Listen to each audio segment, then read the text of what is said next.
All right, ladies and gentlemen, welcome back to Houston Rockets Daily, man.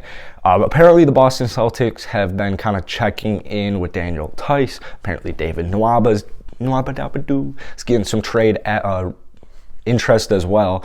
And, obviously you have the John Wall situation. We're just going to kind of talk about everything here. If you guys enjoy, hit the like button, hit that sub button. One time I got a comment saying, can you stop playing with your hair? Makes it hard to watch a video, so I never really realized that, but I'm 10 seconds in moving the hat around. This John Wall sitch isn't looking great, dude. I'll tell you that. The John Wall sitch isn't looking great. According to Mark Spears, and I don't know how much credit, I don't know what you want to do with that. Mark Spears, I'm sure he's like a great, credible guy, but according to Mark Spears, I think it's Mark J. Spears, the only possible option for John Wall, is the Los Angeles Lakers. And what was crazy is actually a couple of days ago, John Wall liked to tweet on Twitter, and it was a video of Skip Bayless explaining, I think, why he likes John Wall on the Lakers more. If you guys know me, I have a Lakers channel. I don't think Russell Westbrook should leave the Lakers. I think Russell Westbrook is better on the Lakers than John Wall. I'm not trying to say John Wall isn't a good basketball player and that it wouldn't work, but I just think Russ is the better option. I think just like if it isn't broke, don't fix it, but it's clearly been broke. I just don't think that's going to happen. I just genuinely don't think the Lakers are going to trade for John Wall and trade away Russell Westbrook. And according to Mark J. Spears, that's the only option.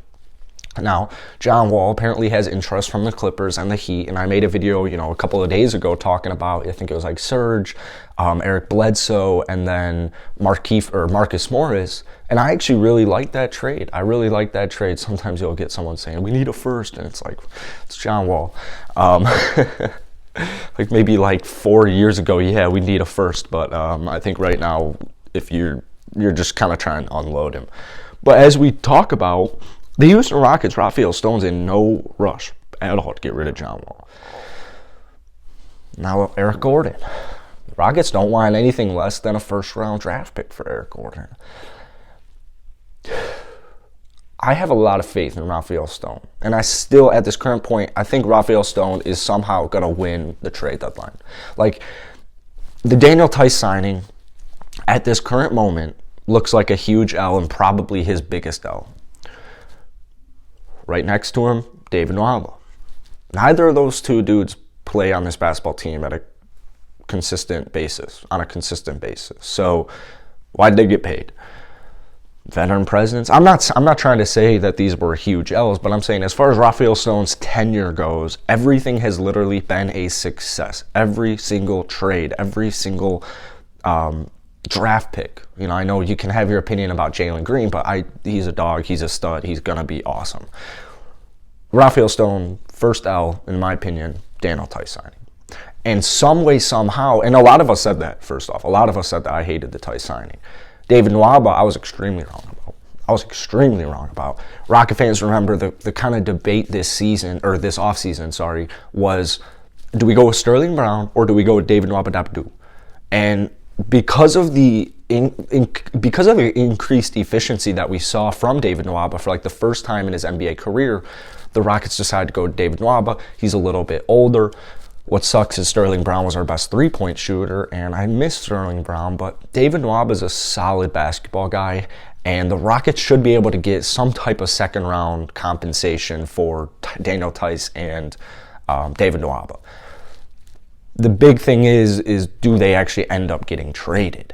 And I think, honestly, off of the basis that Daniel House Jr. got cut earlier this season, I would imagine, there's that part in the back of my brain saying the Rockets don't make a single move. There's part of my brain saying, what if the Rockets do not make a single move?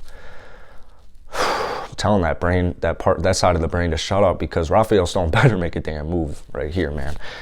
Theis and Nwaba aren't even really big issues, because like I said, if they're not getting playing time, they're not holding back playing time. I guess they're taking up space on the roster. Daniel Theis is one of those players where it's I'm not in a position where I need to win basketball games right now, right? The Rockets have 13 wins. They're going to be a lottery team.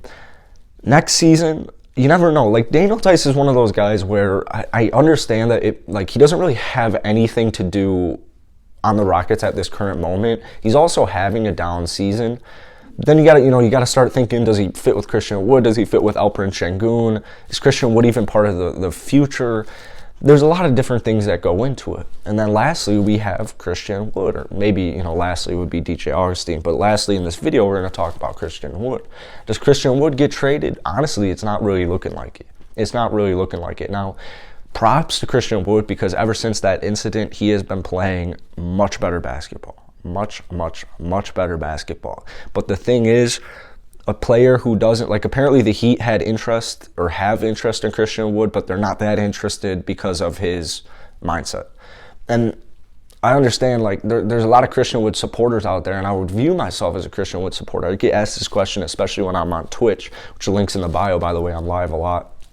I get asked, why do you hate Christian Wood so much? And it's I don't hate Christian Wood one bit.